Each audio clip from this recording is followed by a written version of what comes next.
Hello and welcome to the Principal Liner Notes podcast. This is Sean Gaylord. I believe this is episode 183. And I am very grateful to welcome my guest, Vicki Wilson. You may be familiar with Vicki's work. She is the author of Lead with Instructional Rounds. It's in the Lead Like a Pirate book series, which comes to us from Dave Burgess Consulting Inc. And she is also involved heavily in consulting with schools and working with Solution Tree. And she's a former principal as well. And just found out in our pre-conversation that Vicki and I have something in common. We're both, the school leadership clearly, but we are also proud twin parents. So I'm grateful to be in the club with you, Vicki, and I welcome you to the podcast.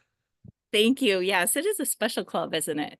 It is. It is. Not everybody is in that club, so it's a very unique and fun club, and we wouldn't have it any other way. Um, Vicki, what I kind of want to ask you straight off is instructional rounds, Mhm. which is the kind of the root of your work.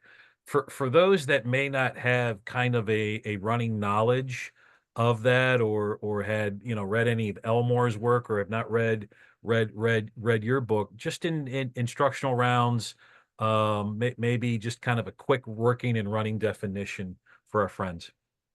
Yeah, so the concept of instructional rounds obviously is getting a group of educators to go into classrooms and learn from each other.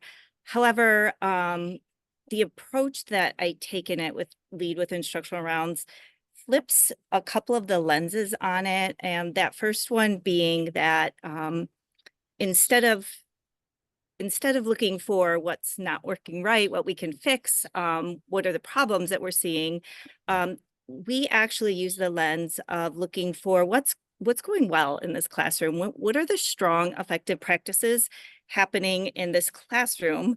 And then we go and do that with the next classroom and the next classroom. So instead of looking for the problems, we're looking at what's going right, and then how can we talk about that, grow that among all of the educators in our building. And it really brings us together and really unifies and strengthens the work that we do at our school, but it also strengthens our relationships too.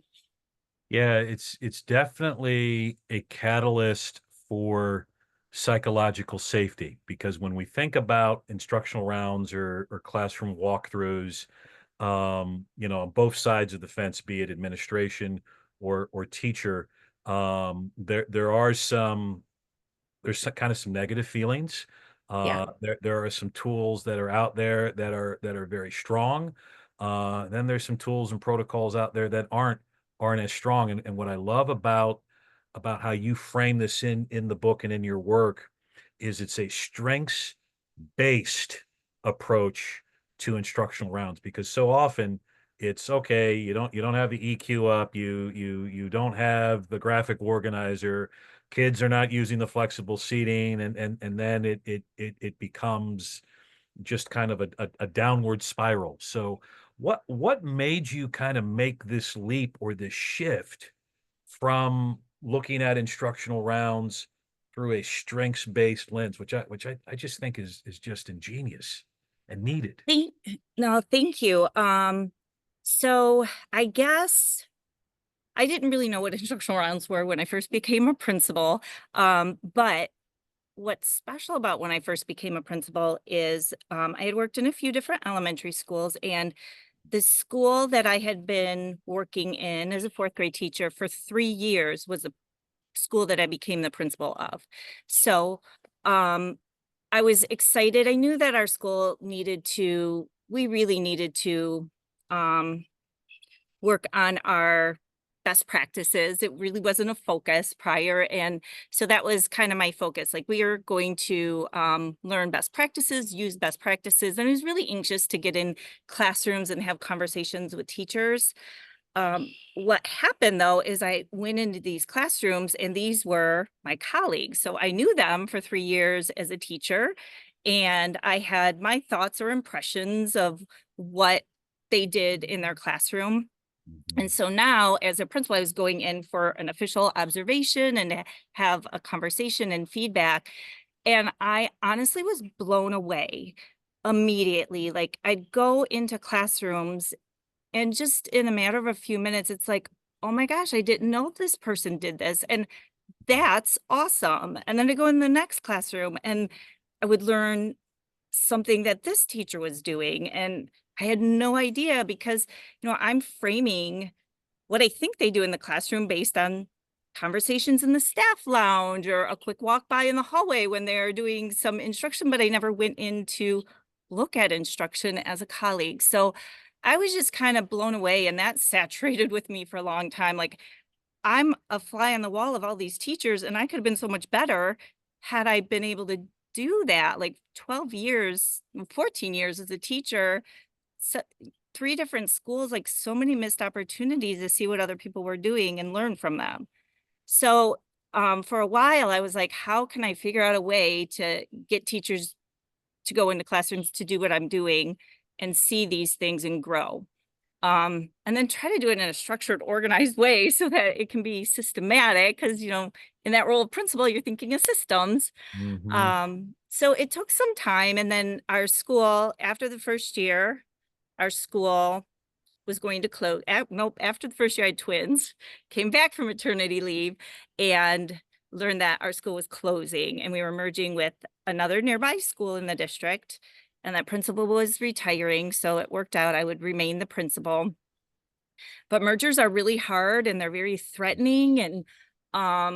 And these two schools were really, really different and they were run and structured very differently. So um I would say the whole idea of trying to get people in each other's classrooms took a back seat for a while we were just trying to survive in the beginning. Um, but eventually, I realized that what we needed to do was this so that I could unify the staff. Now I'm working in this newly merged school, Mm. and the two groups of people really don't appreciate each other yet.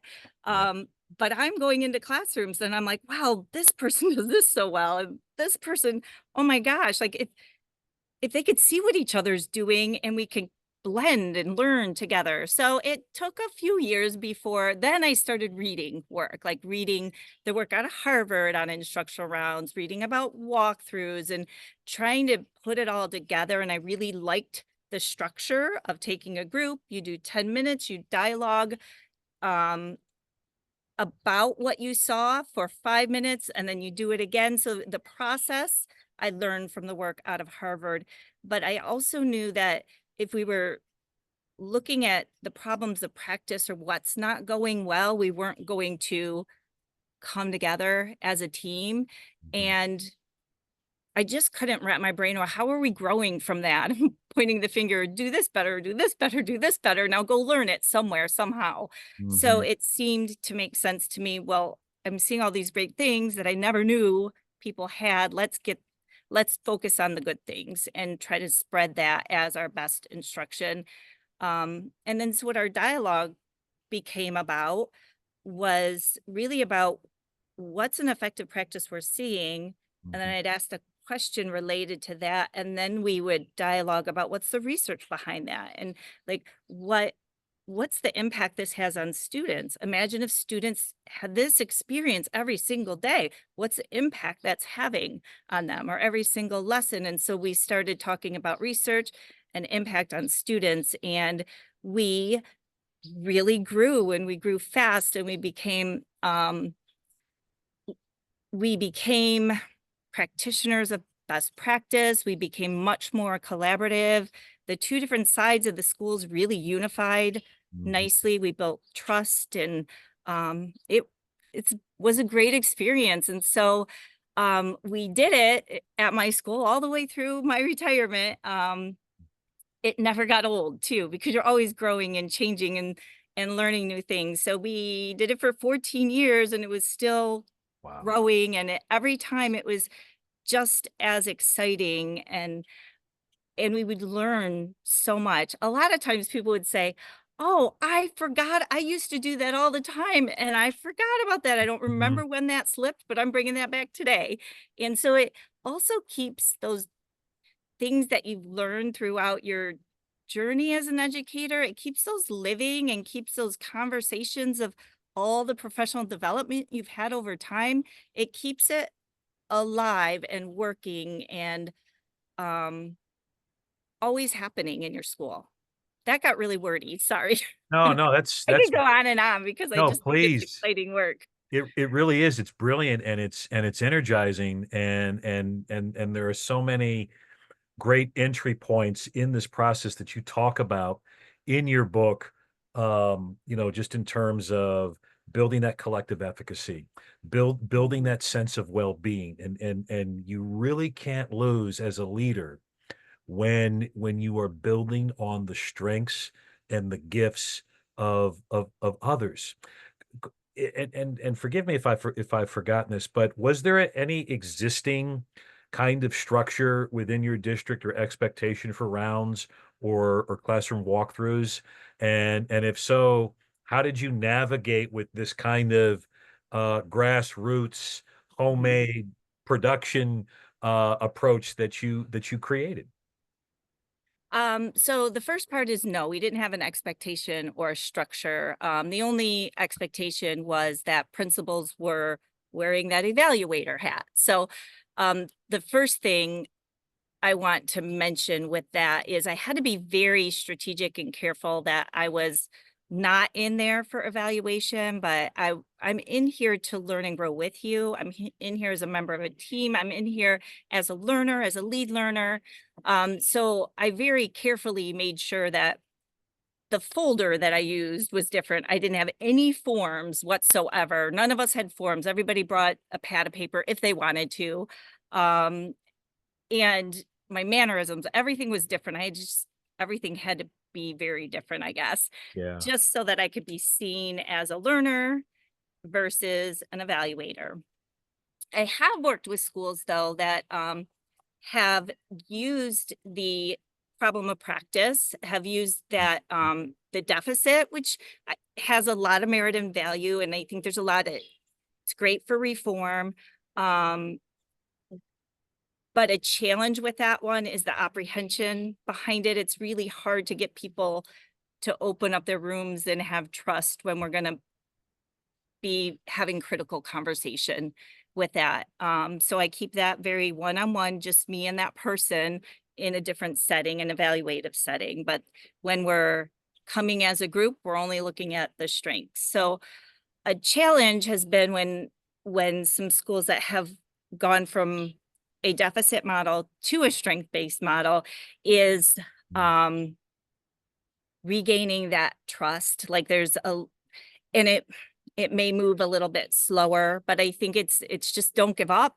If you have a handful of people that are doing it and then you create a platform for them to talk about what went well, like at your next staff meeting, Mhm. slowly but surely, more and more will join and catch on. But it's almost like you have to unlearn Mm. that top-down deficit model. And when I say top-down, sometimes in instructional rounds, it may be a group of administrators from the district that are coming and they're doing the walkthrough Mm. and they're giving the feedback and they're looking for what the problem of practice is and how to improve it. So that's what I mean by top down. The other shift in addition to the strength is that it's grassroots. So we're doing this in our school, me and the staff, and it we own it and we decide what our agreements are going to be, and we're doing it for us and for our own growth. So it's not we're doing it we're doing it ourselves for our own growth versus this is being done to us. So that's the other thing that I think has to be unlearned, and that really is going into what is our mindset of this, what is our purpose behind it, Mhm. and how are we going to structure it to make it safe for everybody.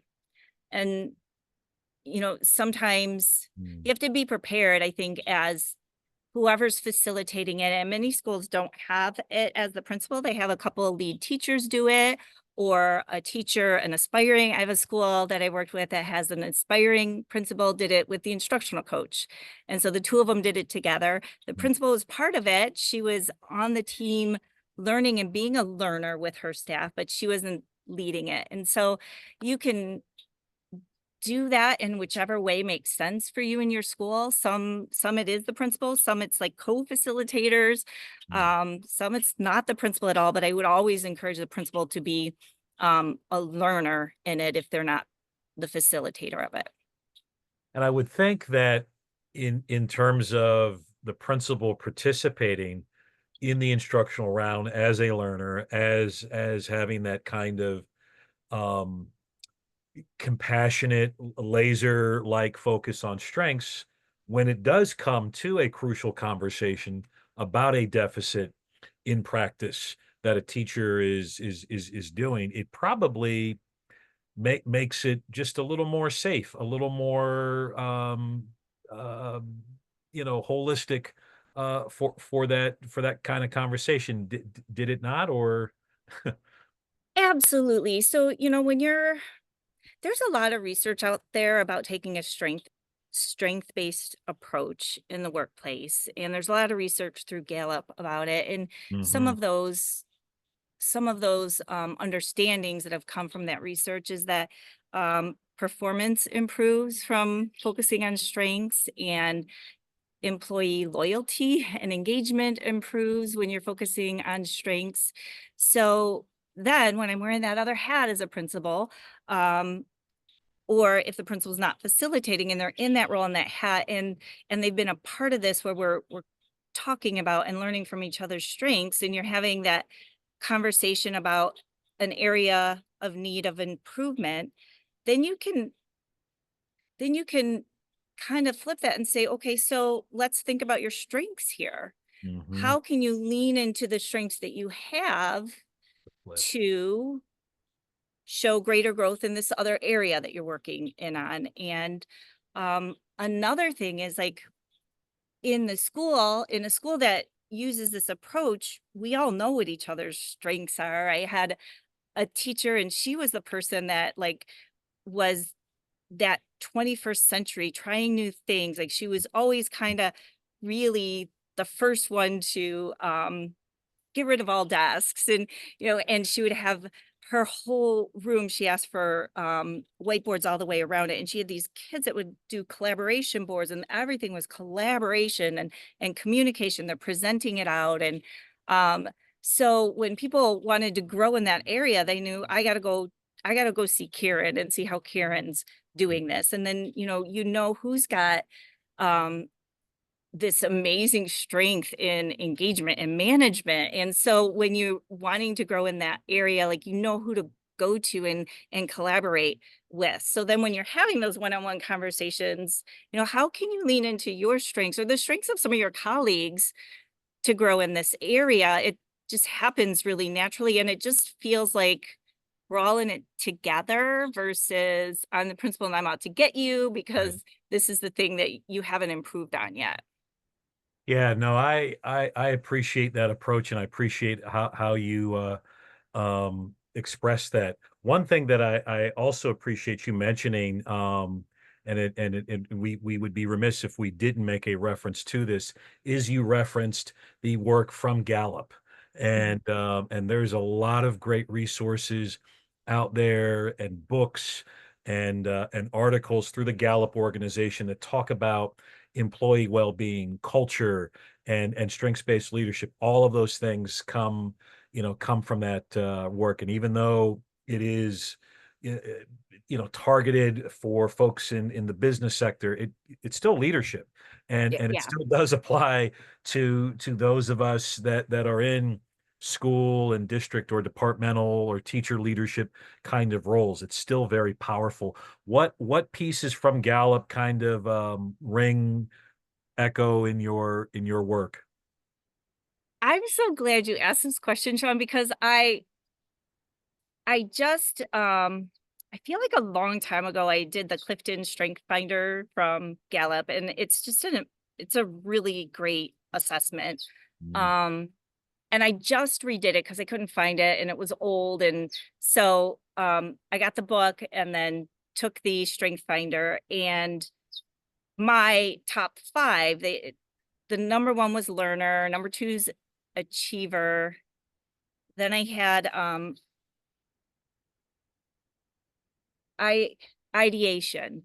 And I Mm. really thought about that one for a while. Um can't remember off the top of my head number four, but number five was maximizer, and that's where you are helping others reach their potential. And Mhm. then you've got ideation. So like I think about, okay, that was me, like idea of a fly of how do I get people in each other's classrooms, like a fly on the wall.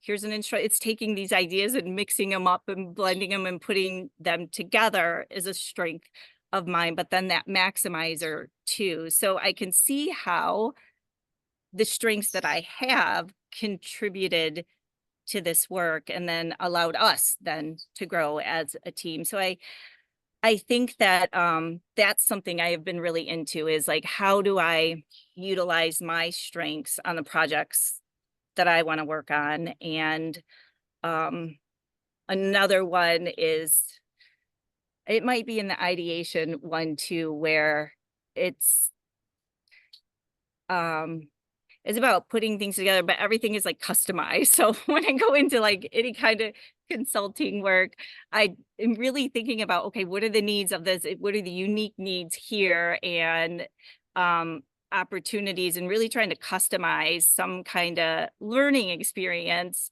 for whoever I'm working with. So the downside of that is I'm going to put a ton of time into the planning phase of it, but it's I love it so much. So, having gone into consulting now just a year ago, I'm just enjoying the heck out of it. And then starting to realize how my own strengths really play into how I execute my job, and whatever job I'm in at that moment, or at whatever project that I'm working on.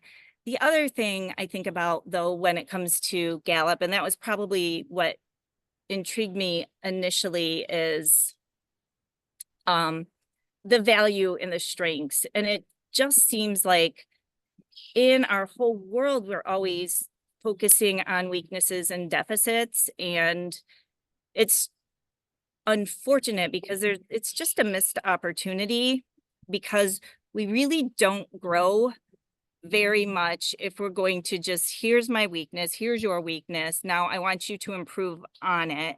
And we can grow so much by understanding our own strengths, then understanding the strengths of everybody else we work with, and then leveraging those things together so that I can be the best educator I can be and go to my potential. But then think of that collective efficacy. Mhm. Like, now I know what you do well, and I know what you do well, I know what I do well.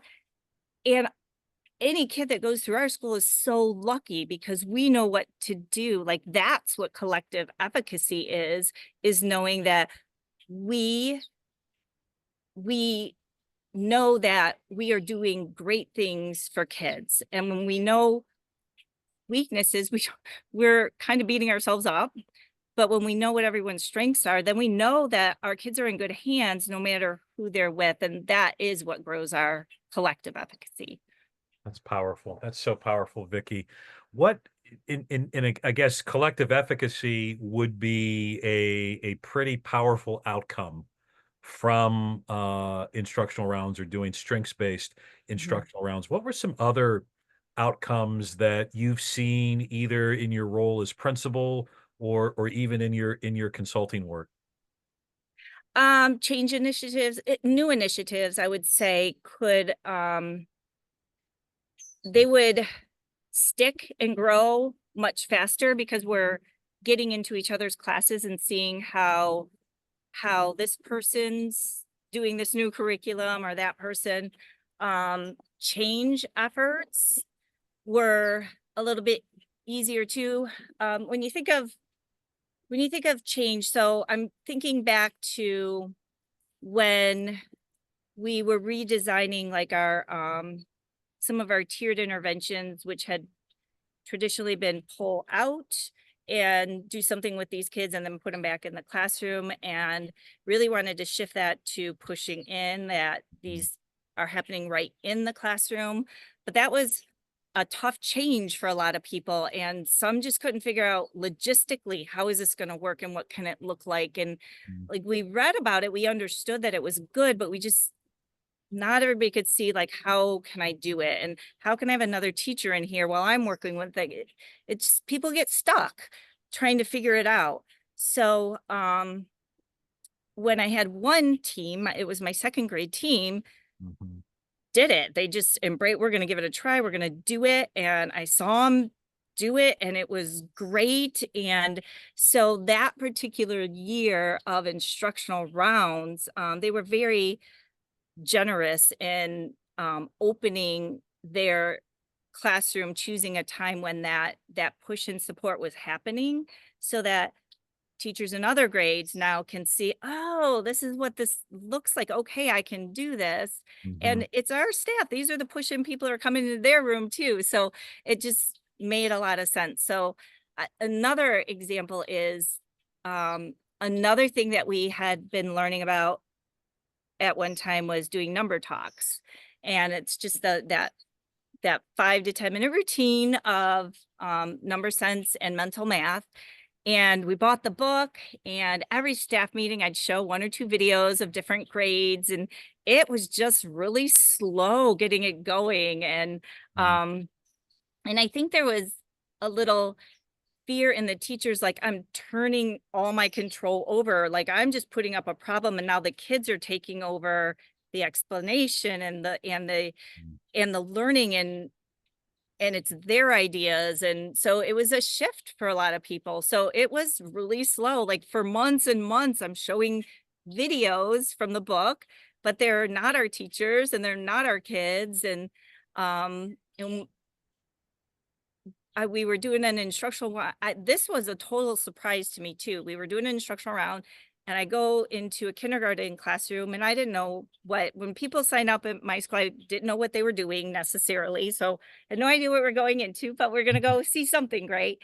Um, and we walk in, and the teacher has all the kids on the floor, and she shows these dots, and she says, what do you see and how do you see it? And she did this number talk, and we were in there 10 minutes, and it was from beginning to end of this number talk. And we walked out of the classroom and talked about what did you see with this number talk? What was the impact on students?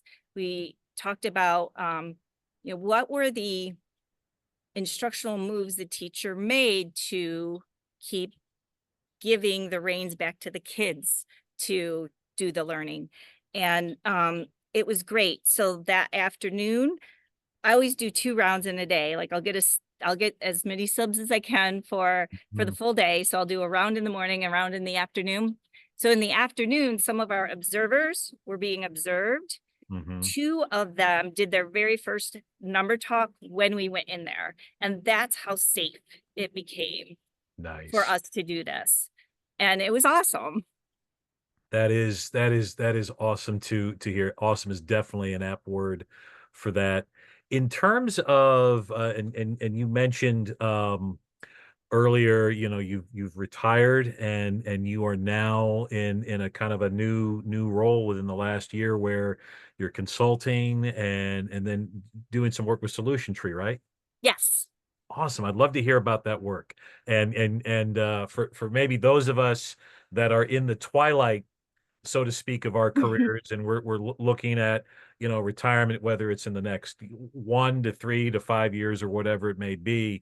I know that it can be a scary leap, and a challenging leap. So I'd love to hear about your journey in terms of the transition from the role of principal into a full-time consultant. Yeah. So I'm going to lean back into thinking about your strengths again. So, I was very fortunate that I had a book out 2 years before I retired. So that gave me a little bit of boost, but I don't even think that's necessary for those. I know it's not necessary for those that are thinking about finishing a career and then staying in education and continuing to serve it in a different way.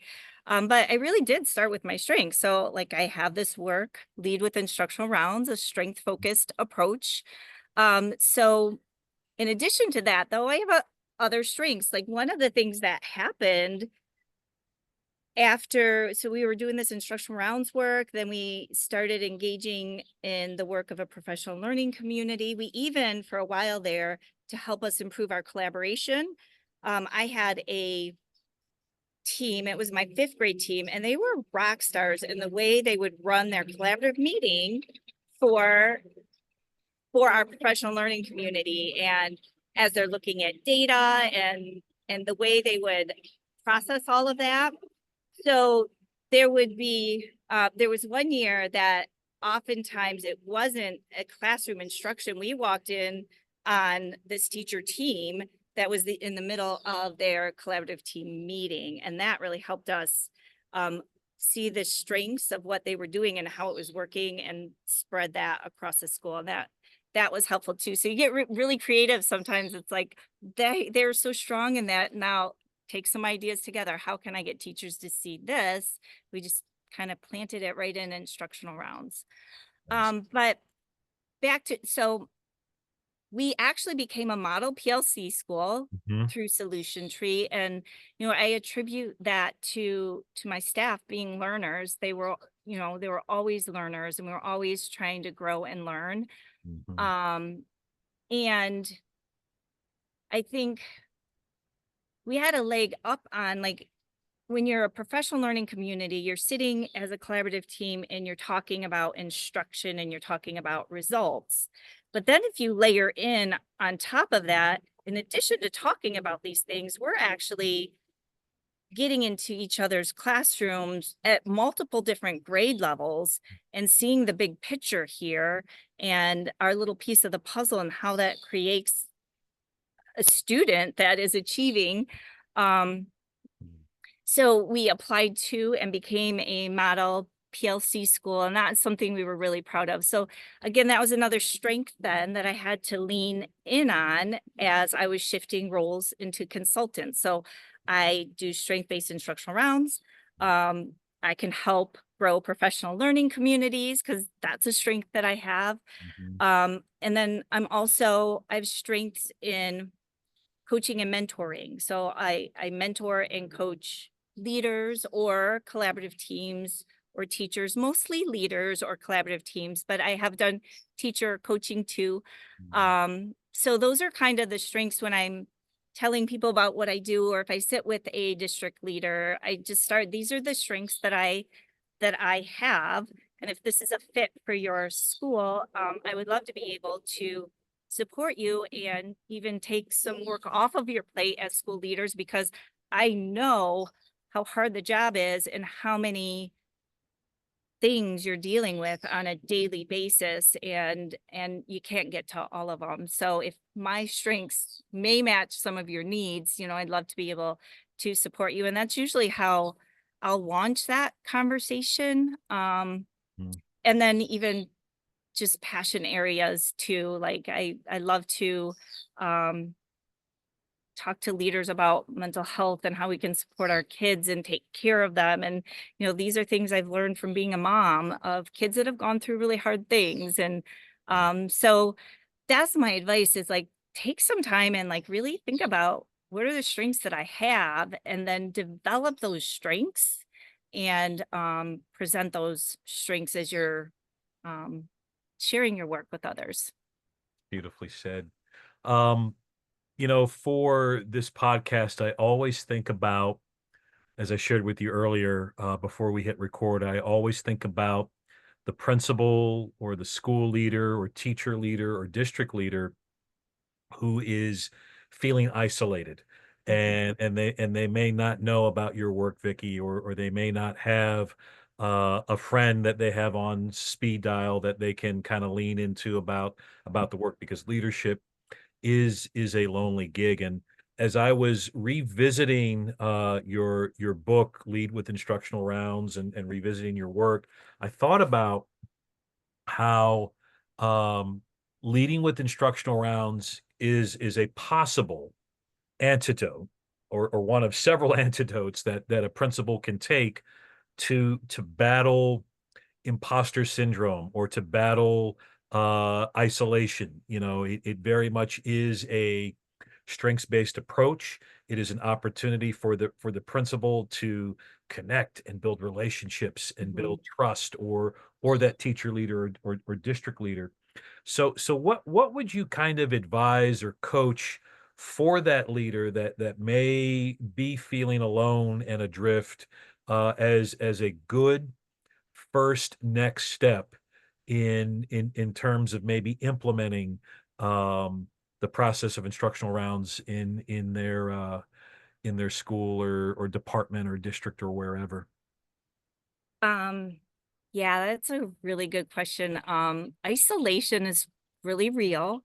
Mm. And, you know, that's kind of where I begin lead with instructional rounds because teachers are really isolated in this classroom. It's just them and their kids, and they have no idea what's going on across the hall and next door. And so the whole concept is about challenging isolation and breaking down the silos that exist in schools. And it does the same thing for leaders too. So, as we can break down that isolation for teachers and get them collaborating and learning from each other's strengths, um, the principal being a part of that makes them a part of that team of Yeah. teachers. So they're a part of this team of learners, and maybe you're the lead learner and facilitating it, or maybe you're asking someone else at your school um, to lead that. I have a school that I worked with that it was an aspiring principal and and the instructional coach in that building, and they were co-facilitators, and that worked out so well because they were able to actually whisper and design what's a reflective question we're going to ask that's bringing out the best practice, or what's the strength that you're seeing here and how can we tie that to research. So they can do a little bit of collaborating on that. um, and then the principal was a part of that too, not the collaboration. She was just doing the observer role, but she came out and she was just a learning member with the team, and she's standing on equal ground with her teachers and learning with them. And at the end of instructional rounds, I have everybody that observes writes a validating note Mm, with mm. positive comments about the strengths that they saw and the impact that had either on them as a teacher or impact that they saw it having on their students. And so the principal's writing these out too as a member of that team. So she ends up being equal. And I guess it's just you're not in that evaluator role for Mhm. this work. You're just learning with them. And I often will tell my principal too, especially if they have a different facilitator, I'm like, let your teachers talk first, and then you can talk at the end if you have something you want to add in. But sometimes you have to be really aware of what your title does, because Yeah. sometimes if you talk first, if you're in that circle of observers, then they won't go beyond that. You've kind of set this is what we're talking about. So like I also think like as leaders, we got to be aware of our role Yes. and know when to step back and be a little bit quieter and supportive of the group and just be a part of that team.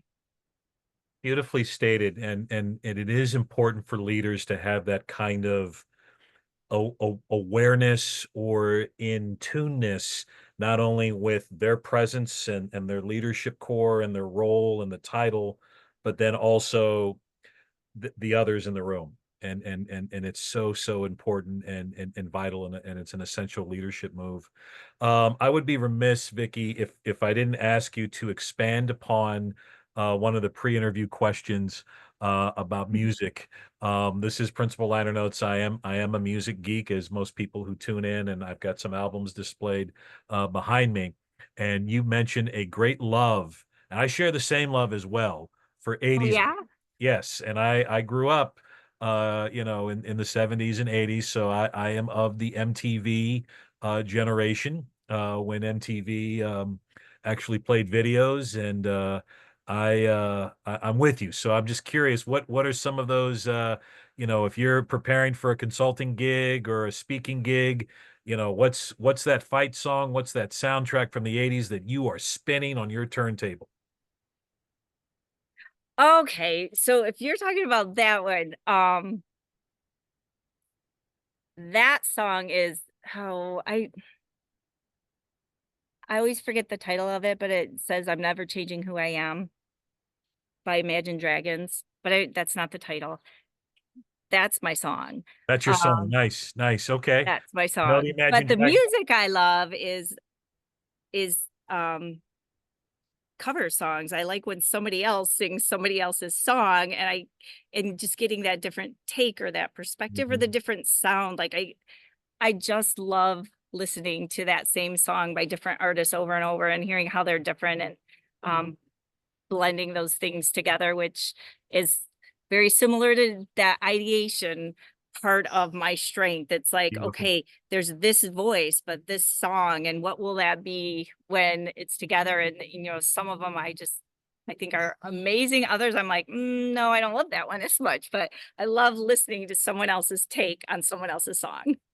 Yeah, I mean, probably there's a couple that come to mind that I'm thinking of, recently that, Luke Combs covering Fast Cars, Tracy Chapman's, classic song, or Beyonce covering my band, the Beatles and Blackbird, and I appreciate those kind of interpretations, and you hear something different, or you hear how it may be an homage, or you hear, different things. So but I'm with you. I'm with you in terms of that. You got in the 80s, like Flock of Seagulls, Go-Go's.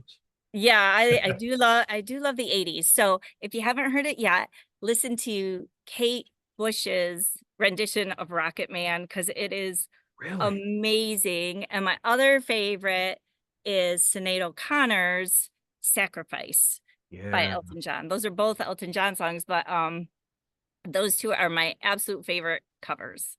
I did not know that Kate Bush covered Rocket Man. You have to listen to it, I'm it gonna is track so it down. good. I know the Yes. Sinead version of Sacrifice. That's a great Elton John cover, and man, we just recently we lost her last year, Mm, or earlier this year, and what a voice and what a yeah. force. So I will definitely check those out. Vicky, if folks want to connect with you or track down a copy of Lead with Instructional Rounds or procure your consulting and coaching services, what are the best pathways to you in your world? Thank you. Yes, I would love to connect with anybody out there that wants to grow their learning network, just as a colleague, or if you're interested in even more than that.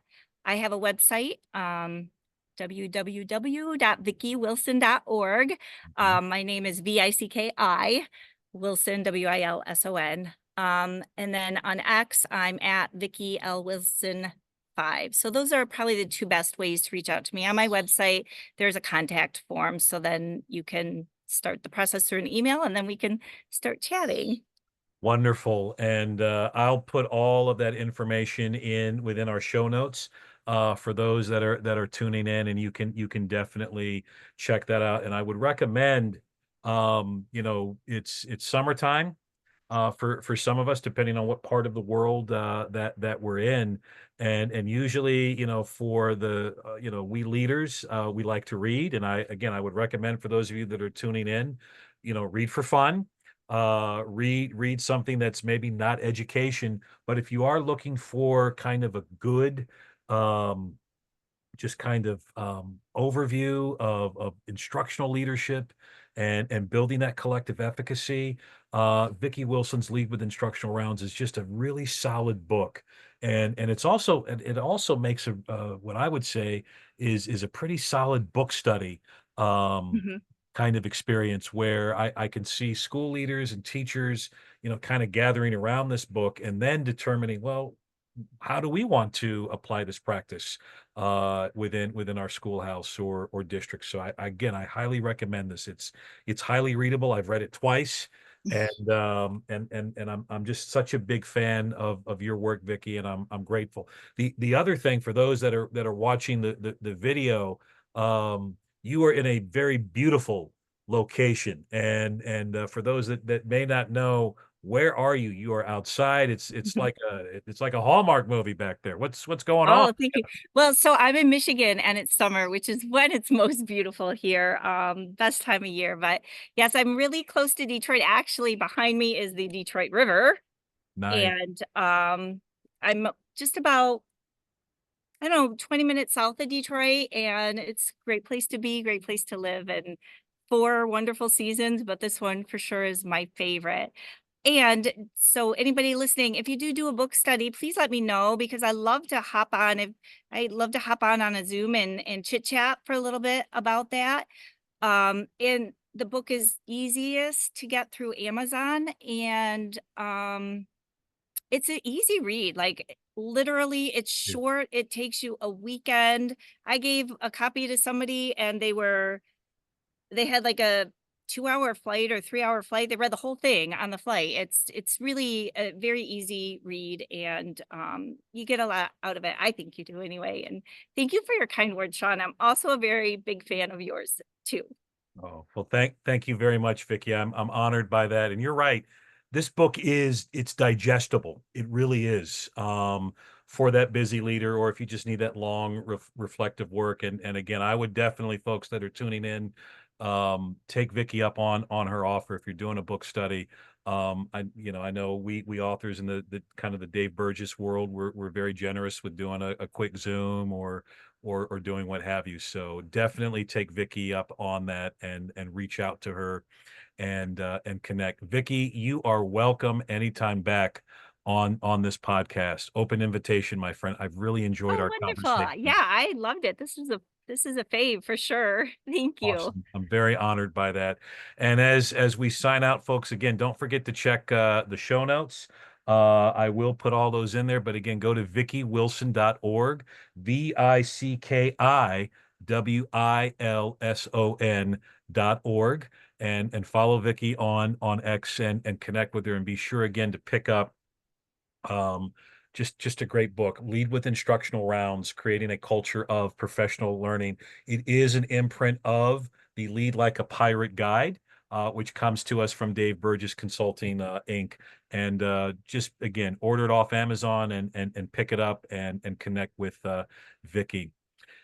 As I sign off, my friends, don't forget to share with the world your dreams, your ideas, because the world needs them. And also, don't forget to share with the world your strengths, just as Vicky was kind of sharing with us. Share with the world your strengths and tune into the strengths of others. And if you do that, you help make the world a better place, and the world definitely needs you. This is Sean Gaylord. This with Vicki Wilson, my guest. Again, signing off for now. This is the Principal Liner Notes podcast. Thanks again for tuning in, and I hope to catch you on the flip side.